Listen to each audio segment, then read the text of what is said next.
नमस्कार मित्रांनो, स्वागत आहे आपल्या आमच्या यूट्यूब चॅनेल महाजॉबमध्ये.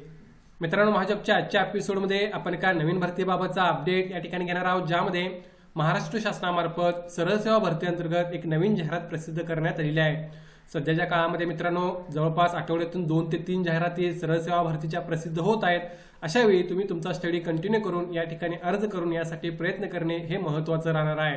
आजच्या जाहिरातीमध्ये मित्रांनो, कनिष्ठ लिपिकच्या जागा आहेत, कर संग्राहकच्या जागा आहेत, लेखापाल यासह स्टेनोग्राफर असेल किंवा विविध पदांसाठी ही रिक्रुटमेंट या ठिकाणी होत आहे, ज्यासाठी कोणतीही पदवी असेल तर तुम्ही इलिजिबल होता अर्ज करण्यासाठी. अर्थात डिटेलमध्ये आपण क्वालिफिकेशन पाहणार आहोत. यामध्ये बघितलं तर मित्रांनो, तुम्हाला जो पे स्केल आहे तो कमीत कमी 19,900 ते 63,200 या पे स्केलमध्ये तुमची सॅलरी राहणार आहे.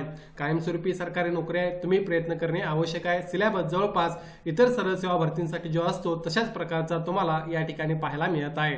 चला तर मग आजचा व्हिडिओ सुरू करूया. त्या अगोदर मित्रांनो, मेक शुअर चॅनल नवीन असाल तर महाजॉब चॅनल नक्की सबस्क्राईब कराल. जॉब रिलेटेड डेली अपडेट देण्याचा प्रयत्न मी या ठिकाणी करत असतो. बघा मित्रांनो, जाहिरात जी आहे ती या ठिकाणी प्रसिद्ध करण्यात आली आहे. नागपूर महानगरपालिका नागपूर यांच्या कार्यालयामार्फत आस्थापना विभागामार्फत ही जाहिरात या ठिकाणी प्रसिद्ध करण्यात आलेली आहे. यामध्ये 22/8/2025 ची तारीख आहे. कालच या ठिकाणी मित्रांनो ही जाहिरात या ठिकाणी प्रसिद्ध करण्यात आलेली आहे या पदभरतीसाठी, ज्यामध्ये गट क मधल्या विविध जागा भरल्या जाणार आहेत. बघूया कोणकोणत्या वॅकन्सी आहेत ज्यासाठी तुम्ही अप्लाय करू शकता.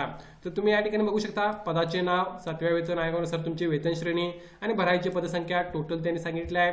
ज्यामध्ये कनिष्ठ लिपिक 19,900 63,200 पे स्केल असणार आहे. 60 जागा आहेत. फार महत्त्वाचं पद या भरतीमधलं. विधी सहाय्यक अगेन S14चा पे स्केल आहे. 6 जागांसाठी भरती होत आहे.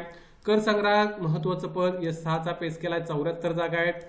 ग्रंथालय सहाय्यकच्या 8 जागांसाठी भरती होत आहे. स्टेनोग्राफर 10 जागा आहेत ज्यासाठी तुम्हाला अर्ज करता येऊ शकतो. लेखापाल रोखापालच्या 10 जागांसाठी मित्रांनो रिक्रुटमेंट होत आहे. त्यानंतर सिस्टीम अनालिस्टची एका जागेसाठी रिक्रुटमेंट होत आहे. हार्डवेअर इंजिनियरच्या 2 जागा आहेत.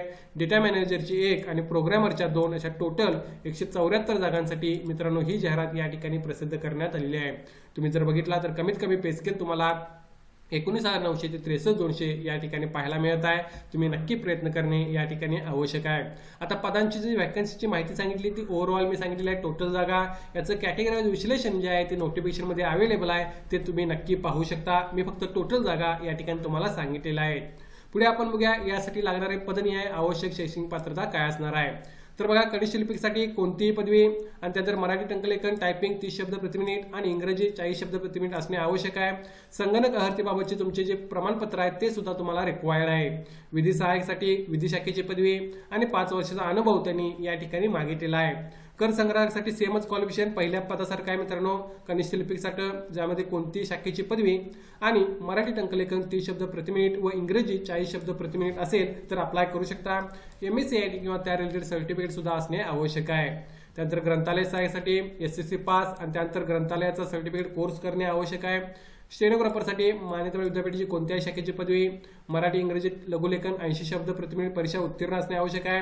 त्याचबरोबर तुमच्याकडे मित्रांनो टायपिंग असणे आवश्यक आहे. 40 शब्द प्रति मिनिट आणि इंग्लिशचं 60 शब्द प्रति मिनिट, मराठीचं 40, इंग्लिशचं 60. त्याचबरोबर अनुभव असेल तर तुम्हाला प्राधान्य मिळेल असं सांगितलं आहे. मात्र नसेल तर तुम्ही बेसिक क्वालिफिकेशनवर अप्लाय करू शकता. यामध्ये लेखापाल रोखपाल हे सुद्धा महत्त्वाचं पद आहे, ज्यासाठी वाणिज्य शाखेची पदवी. त्यानंतर तुमच्याकडे मित्रांनो कोर्स असणे आवश्यक आहे. प्लस तुम्हाला 5 वर्षाचा या ठिकाणी एक्सपिरियन्स असेल तर तुम्ही या पदासाठी सुद्धा प्रयत्न करू शकता. त्यानंतर सिस्टीम अनालिस्टचं पद आहे मित्रांनो. BE कॉम्प्युटर असणे आवश्यक आहे. 3 वर्षाचा तुमचा अनुभव पाहिजे. आणि त्या ठिकाणी मित्रांनो महानगरपालिकेमधली तुमची जर अर्हता असेल तर तुम्हाला त्या ठिकाणी प्राधान्य मिळेल. हार्डवेअर इंजिनियरसाठी अगेन BE कॉम्प्युटर पाहिजे. 3 वर्षाचा तुमचा एक्सपिरियन्स असणे आवश्यक आहे. कॉम्प्युटर हार्डवेअरमधला या ठिकाणी पदविका आणि 5 वर्षाचा एक्सपिरियन्स असेल तरी अप्लाय करू शकता. प्रोग्रामर या टेक्निकल सर्व जागा आहेत मित्रांनो, तुम्ही बघू शकता. प्रोग्रामरसाठी अगेन डिप्लोमा आणि 1 वर्षाचा एक्सपिरियन्स असणे आवश्यक आहे. डेटा मॅनेजरसाठी कॉम्प्युटरची डिग्री तुमच्याकडे, त्यांचा 3 वर्षाचा अनुभव आणि महानगरपालिकेमध्ये काम केलं असेल तर तुम्हाला प्राधान्य मिळेल असं सांगितलं आहे. सो फार महत्त्वाची जी पदे आहेत ती मित्रांनो पहिली पदे आहेत, ज्यामध्ये तुम्ही बघू शकता कनिष्ठ लिपिक असेल, विधी सहाय्यक असेल किंवा कर संग्राहक ही फार 2 महत्त्वाची पदे आहेत ज्यासाठी तुम्ही प्रयत्न करू शकता. स्टेनोसाठी किंवा ग्रंथालय सहाय्यकसाठी सुद्धा प्रयत्न करता येणार आहे तुम्हाला. यासाठी सुद्धा नंबर ऑफ वॅकन्सी चांगले आहेत, तुम्ही प्रयत्न करू शकता. आता यासाठी एज लिमिट बघा, जे 9/9/2025 ला तुम्हाला कॅल्क्युलेट करायचं आहे. 18 ते 38 वर्ष एज लिमिट या ठिकाणी ओपनसाठी अराखीवसाठी राहील. 43 वर्ष मागासवर्गीय अधुग अनाथसाठी राहणार आहे. माजी सैनिक, प्रावीण्यप्राप्त खेळाडू, दिव्यांग प्रकल्पग्रस्त किंवा भूकंपग्रस्त असाल, पदवीधर आवश्यक असाल तरी तुम्हाला एज रिलॅक्शन लागू आहे.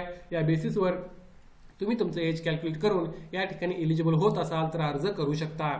आता यासाठी निवड कशा प्रकारे होईल बघा, तर तुमची कॉम्प्युटर बेस्ड MCQ टेस्ट होणार आहे, मल्टिपल चॉईस क्वेश्चन, ज्यामध्ये तुमची जी एक्झाम असणार आहे ती 100 क्वेश्चन्स आणि 200 गुणांची राहणार आहे, ज्यामध्ये प्रत्येक प्रश्नाला 2 गुण ठेवण्यात येतील असं त्यांनी सांगितलं आहे. 2 तासाची टाइम तुम्हाला या ठिकाणी अवेलेबल केलेला आहे.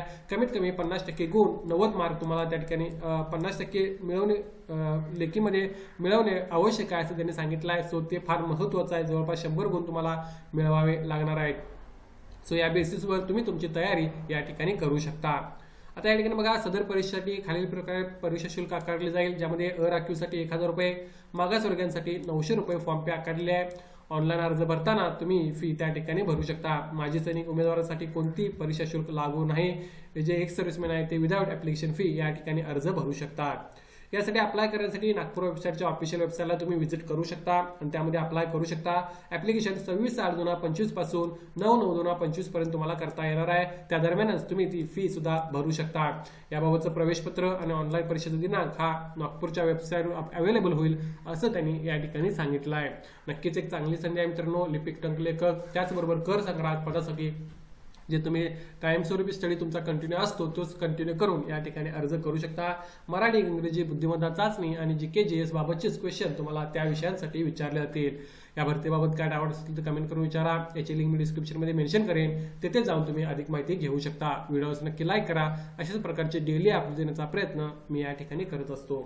धन्यवाद.